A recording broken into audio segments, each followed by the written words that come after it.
Haverty's Furniture is here to help you get set for the season with up to $1,000 off. So you can set the stage with style and set the bar more beautifully. So why not settle in together on a new sofa? Because being at home doesn't mean having to settle for less. Even though the holidays feel a little different this year, Haverty's Furniture can help you create the perfect holiday setting with up to $1,000 off plus 0% interest.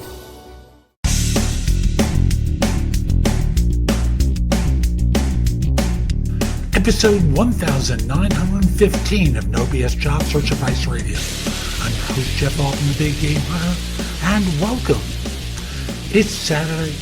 I thought I would take it a little bit easy on myself and bring back a show from Job Search Radio that I used as an interview with Lisa Rangel from Chameleon Resumes, where we talk about picking up the pieces after a job loss. It's a very timely topic for many of you these days. Hope you find it helpful. I recorded this in 2017, I believe, and I just left the entire introduction there. So don't sweat it if you hear me talk about Job Search Radio. Don't sweat it if the audio isn't what it now is. It's different. As I think about it, it wasn't 2017. It was more like 2015 that we did this interview. Regardless, let's get going. The material is good. Hi, this is Jeff Altman, the Big Game Hunter, and welcome to Job Search Radio. I'm your host for this show.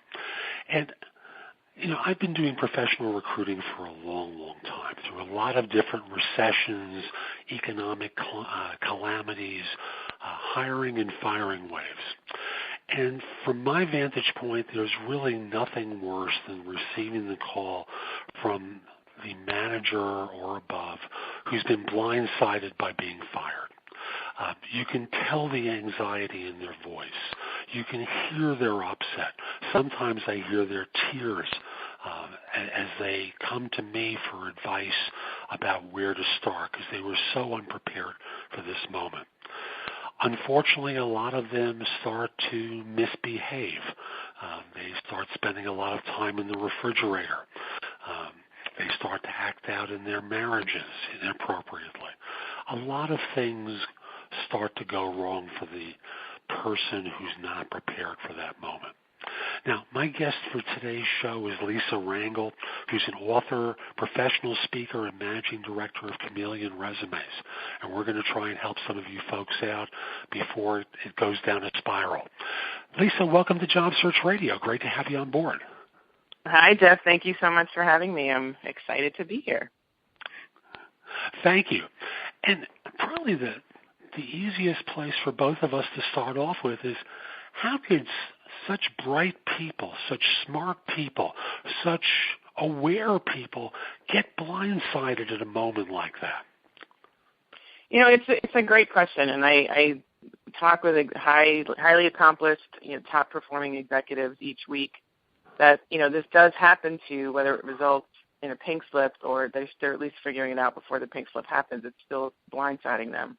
I find that a common thread between all of these situations is that these top-performing individuals, they seem to subliminally interpret, being gainfully employed and even recruited and desired and promoted throughout their, 10, 15, 20, 25-year career as immunity to, just economic conditions that can happen, and it really can happen to anyone, whether they're a business owner or they're a high-level, top-performing corporate executive. The reality is no one is immune to it, but I think individuals that have never needed to really look for a job before because they were either, promoted, they were moving progressively, they were recommended for roles, connections of them were moving them from one company to another and recruiting them, they just simply thought subliminally, not in any big ego sense, but just subliminally that they were immune to that and it didn't really apply to them. And unfortunately, it applies to everyone. It really, really does. It's everyone. and you have to always start looking at the tea leaves. Like in 2007, I happened to have been home one day watching CNBC, and the talking heads on the show were talking about this term that we'd never heard of really before, which was subprime mortgages. And they were saying Right. it's going to be a little bit of a ripple, and they didn't think there was going to be much of it, and boy, were they surprised. And I'll just simply say I was sitting home there understanding the impact of it. I didn't think it would be quite this bad, but I wrote a blog article called Game, Set, and Match, warning people that it was time to build your networks again because you were going to need them real soon. Because to me, that was really the end of the growth of the labor market was in the summer of 2007. But here are these folks, now they've got the bomb dropped on them, and they're shocked. And what do they do? Where do they start? How should they start conditioning themselves for their new circumstances? I think the first level, it's almost like degrees of mourning to some degree. After you're going through the sadness and the anger, which you have to let yourself feel, I think there needs to be a level of acceptance that, despite doing so many things right in your life, professionally as well as personally, that they have to own the fact that, they didn't really maybe stay on top of, a technology game that's pertinent to doing a job search, an effective job search nowadays. They maybe didn't stay on top of their professional network in a proactive way. They were really just talking to the people that they had to deal with each day, and then once they changed jobs or projects, they kind of lost track of the people from the past, and they're really dealing with just their new contacts. They have to own the fact that maybe they didn't do this part as well as they should, given that they did so many other things right. I think secondly is just to own the fact that, they haven't had to be good at looking for a job before because they've been blessed in the fact that they haven't had to look, So, it's, accept the fact that you cannot be good at something that you haven't actually had to do before. And if they're a life learning, driven type of executive, that this is just another thing to learn. And the fact that they didn't have to use it is the exact reason why they're not necessarily, intuitively good at it. And they can learn it, just like they've learned other, aspects of, credentials that they've had to accumulate for their, advancing in their career and staying on top of things. It's just another aspect of what they need to do to stay on top of their career. And it's very doable. And, while there, some audiences may feel that they have, failed a little bit by not staying on top of this game, I can tell you that they're not alone. Whether they failed or they didn't fail, depending on one's perspective, it is very common for top-performing executives to be so focused on the job and the next advancement and these bigger projects and initiatives that come their way because of what they've accomplished, that sometimes if, they don't have the next one lined up just as something is ended, it's just timing and they can fix it. And what's funny is the skills that allow most of these people to be successful politically within an organization that help them get to this level are often the skills that they turned off outside the organization. The ability to have they don't do it for themselves. Exactly. They don't do it for themselves. the ability to keep your antenna up and pay attention to the tea leaves and signals that are going on outside your company. Are so critical for execs. Like I had a guest on the show named Rod Colon, and he said some things that I think are really pertinent. And I know I've been saying it professionally for a long time, and that is we need to think of ourselves as being an independent business, whether or not we're employed by a firm or not. Absolutely. And ultimately, we've got a board of directors. In my case, the organization's called the Altman Organization. You've got the Rangel Corporation. And Absolutely. We need to think of what's going to serve our family and our needs independent of that business. And when there's the risk of dichotomy between the two, we have to sit down long and hard and either make a conscious decision to compromise or make a conscious decision to move on. I don't presume to know what's best for someone, but that notion that we should trust our future and our career to the decisions of a corporation, a big-time mistake for everyone. Right. No, I agree. And I think also there's a degree of making sure they're setting, you mentioned earlier, that they sometimes get downtrodden and they're, going to the fridge or acting out in their marriage or acting out in other areas of their life. I think some of that, depression, for lack of a better word of calling it, is sometimes setting also unrealistic expectations of themselves and of the search. If someone's a $300,000 executive, it may take 2 to 4 weeks for every $20,000 in compensation to find a new position. So to financially always plan for that kind of reality that may happen. And if that's not planned for, it can, when you haven't found a job in 2 months, it may, when you're feeling rejected and that you're not doing it right or nobody wants you, when in actuality it may take you, 9 to 18 months and you really haven't done anything wrong. So I think setting realistic expectations is really a big piece of making sure you keep your mind preserved for the task at hand as well. It's one of the hardest things that people tell me that they have to contend with is that well-meaning person, could be a wife, husband, partner, friend, whomever, who calls up just to check in on you and say, "So, how's it going? How's the search going?" And activates all that feeling of despair that nothing is going on. Right. Hey, look, I'm a headhunter.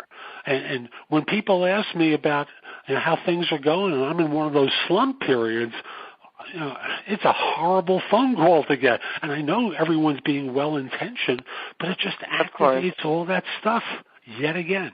Absolutely. So we're going to be back with more from Lisa in just a moment, but first my job search insider tip for this show. And I need to confess something to you folks, and it's a hard thing for me to say. And what I want to tell you is that, well, I use job boards. And I know you've been hearing a lot of my guests talking down about job boards over the course of the almost year that we've been doing Job Search Radio with one another. But the fact of the matter is, I do use job boards to locate talent. Now, I must in all honesty say, I don't make it the primary part of my effort. It's one of the tools I use, like networking, doing LinkedIn research, doing web research, reaching out to former managers, doing direct mail pieces out of my database, writing, blogging, doing videos, creating impressions where people want to reach out to me about roles. It's a part of what I do, but it's not the primary thing that I do. For so many job hunters, the mistake isn't that you use a job board. It's that you spend 80 or 90% of your time using a job board when, in fact, the statistics say at most 30% of positions are filled that way. And I think that's actually a high number. So it's not that you shouldn't use job boards. It's that you have to allocate your time wisely in order to do your search well.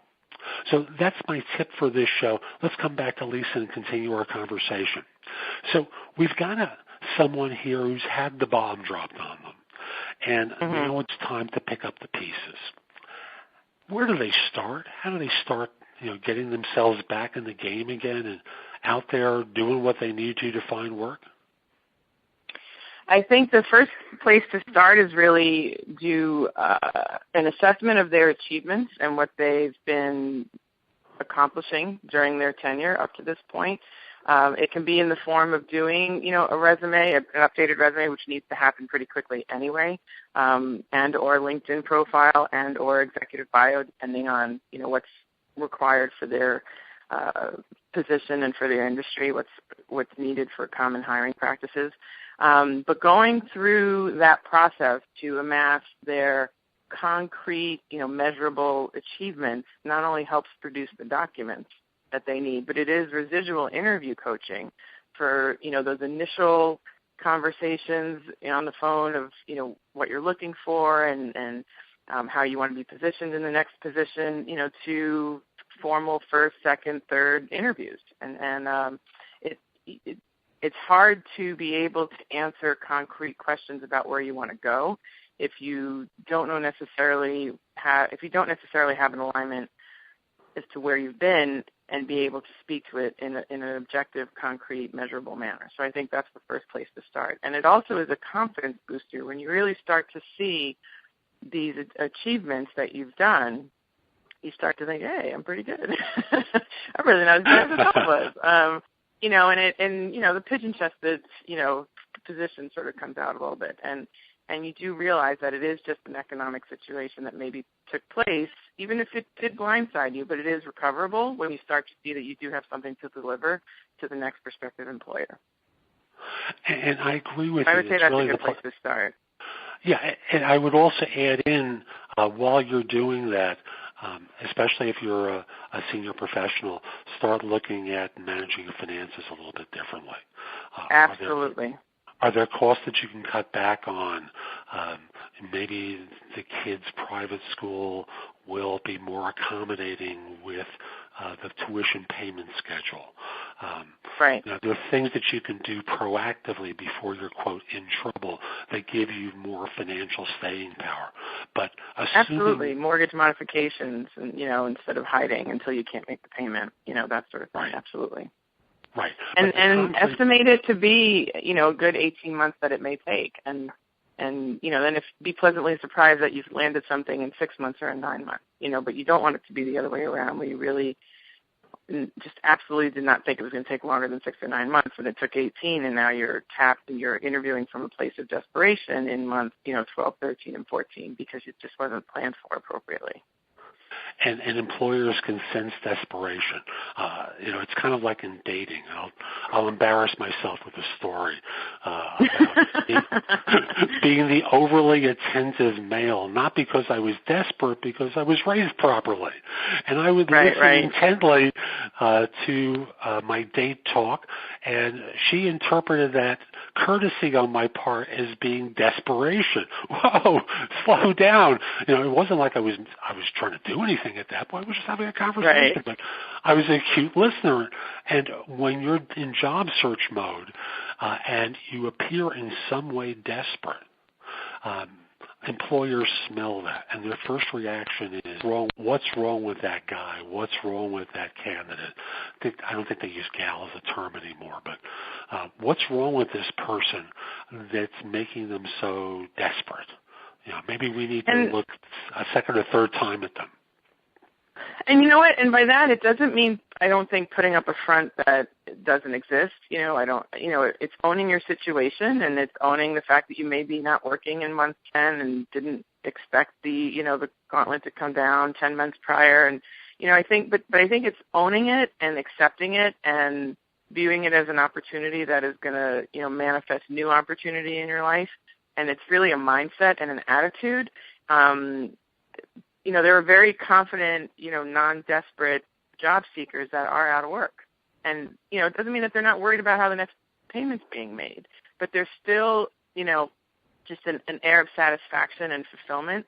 And, employers want to hire those that are inwardly fulfilled to some degree and don't necessarily solely depend on the job for their fulfillment, because it's very hard for an employer to deliver that to any individual, regardless of their position within the organization. So, again, it's the desperation, to be clear, it's not simply, that you're financially flush and don't need the money and don't need the job. It's really about an inner peace and an inner mindset about accepting your situation, knowing you have talent to deliver to that particular organization, and you're really there to see if it's the right match and owning your situation truthfully. I think that breeds such an air of confidence and relief to that employer that, that in itself sells itself. After all, when an employer is evaluating someone, they want to hire someone who inspires confidence in them that candidate is the solution to their need. And resiliency. And resiliency to, adverse situations happening unexpectedly, which happen in business every day. How are you going to handle it? This is a demonstration. This is an opportunity to demonstrate how you handle unexpected business situations and how you're going to possibly act within the company that if they hire you when an unexpected adverse situation happens internally, how are you going to put forth the demeanor that's going to be necessary to lead the troops through it? What they're looking for. I don't think they're looking for a blemish-free, financially secure person. I think they're looking for someone who can put forth the confident, fulfilled front in light of adversity. That's what they're really looking for. And you've repeated a couple of times, I just want to bring attention to my audience, you need to plan on the search taking longer than you think it does, than you think it will. So this way, if you're pleasantly surprised and it takes less time, well, great. But if mentally you're not prepared for 18 to 24 months, you can wind up getting badly hurt, not just simply in your financials, but emotionally as well. Because Absolutely. the message will get through to you that you're going to keep drilling into yourself. I'm not doing something wrong. Maybe I'm not as good as I think I am. And that will ooze out, unfortunately, on your interviews. So, I mean, that mindset may still happen in month 12 if you really expect it to be employed by month 6. But don't you want to have that mindset happen with 24 months of reserves versus 6 months of reserves? That's really what, sometimes you can't prevent the mindset, going in that direction. But you have to plan for the worst, and it's not a vote, it's not being, not confident in yourself by planning for 24 months or 18 months. Like you're not, not believing in yourself by doing that. You're just hedging your bets, like any other business decision you would make. You're just hedging your bets. But I think sometimes people feel that it's a blow to their ego if they have to plan for that long. Because what if it does, and I'm better than that, I should be employed by that, I don't need to do that. You just gotta remove the emotion from it as much as possible and view the situation like any other business situation you would. Remove you from it and plan for the worst, hope for the best, conduct your activities for the best. But again, at least if you kind of go into a little bit of a mental spiral because it's not going the way you planned, you at least have the reserves to allow you that, ability to get through it. After all, when you think about it, isn't the reason that most folks get laid off the fact that a firm hedged its bets? They saw the short-term economy was not favorable to it. They have an expectation that they'll make it through to the other side and just hire again. But in the meantime, they needed to hedge their bets and do what was right for them as an organization. Folks, you got to do the same thing for you too, and hedge your bets and be prepared. And not it's like The Godfather. It's business, not personal. And you have to structure this as business decisions. Yes. You brought up something earlier. I'm sorry, I get excited. Go for it, please. You brought up something earlier about, addressing finances, reducing expenses and whatnot. And I mean, even, you offered a personal story. I have one as well. In, March 2009, I was laid off from a recruitment firm that frankly sort of laid me off in September of 2008. I worked at a firm that our second largest client was Bear Stearns in the midst of that collapse in Manhattan. And so, I was even grateful to stay on until March of 2009.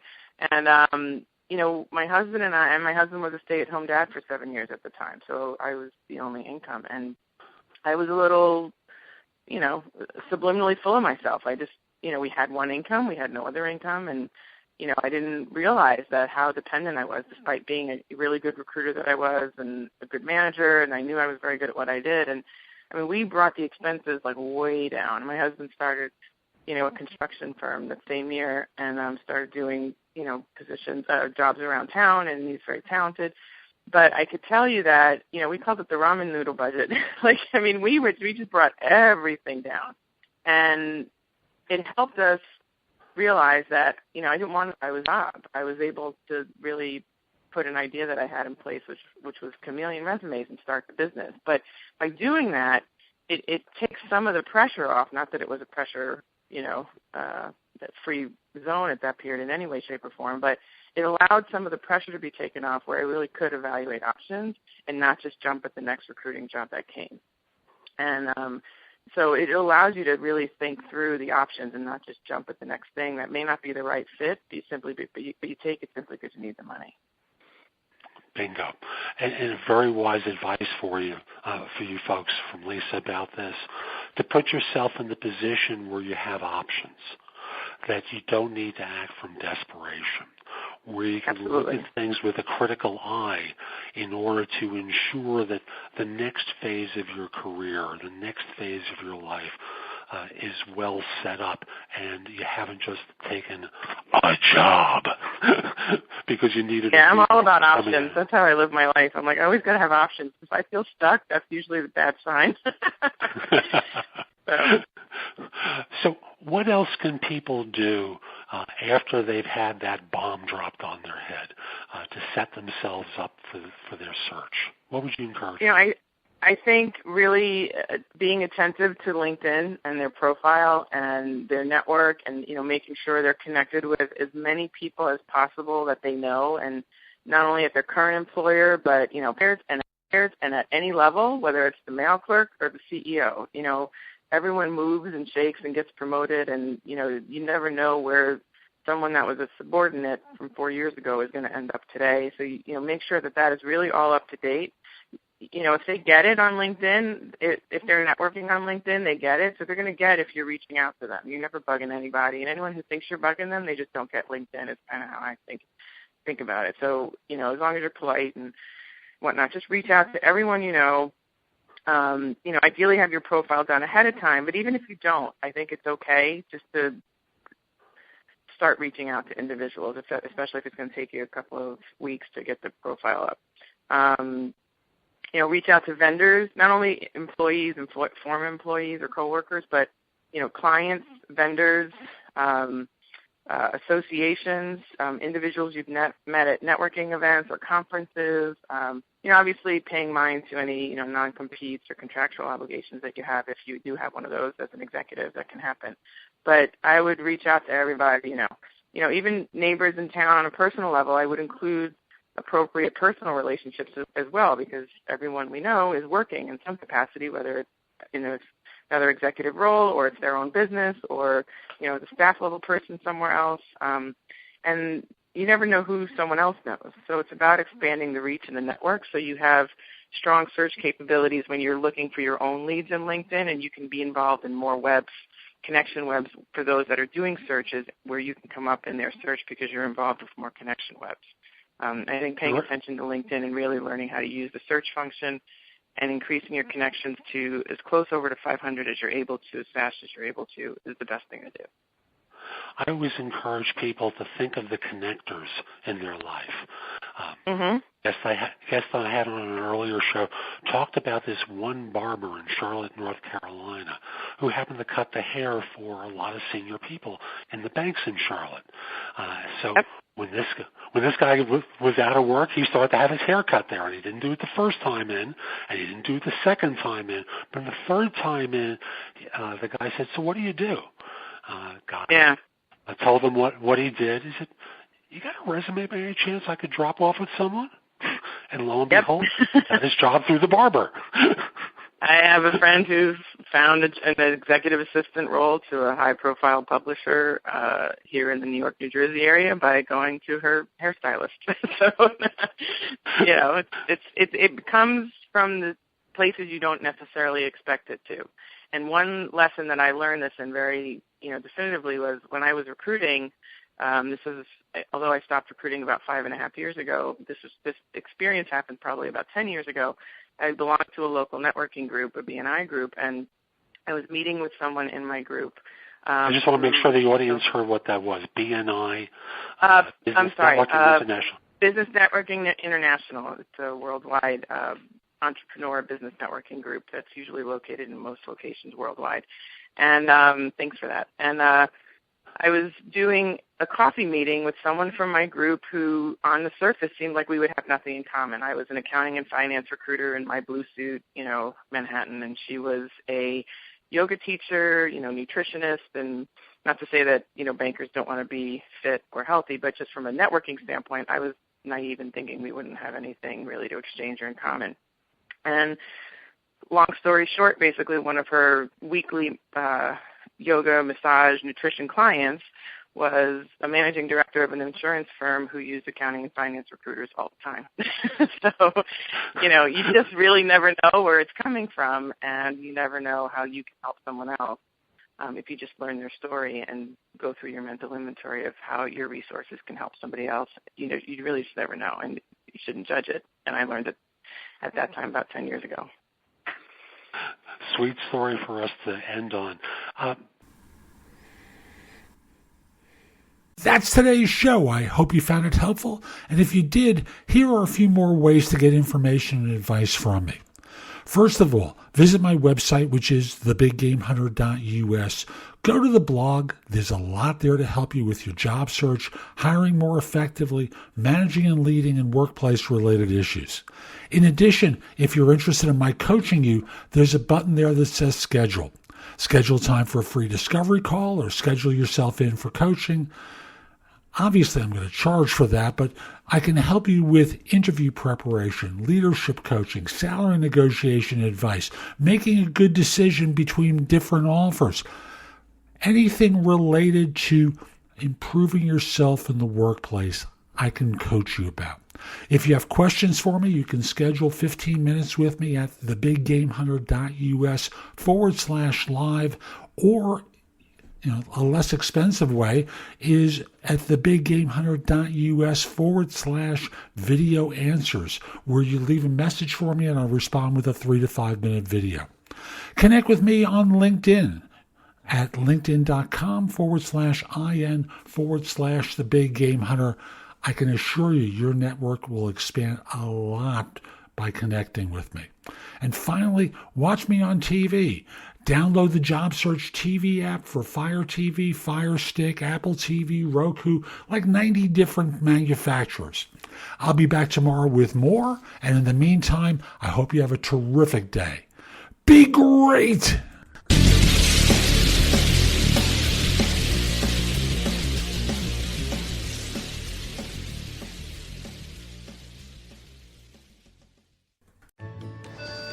When you're ready to ride Metro, we want you to know we're ready for you. Here are just a few of the people at Metro to tell you how we're doing our part to keep riders safe.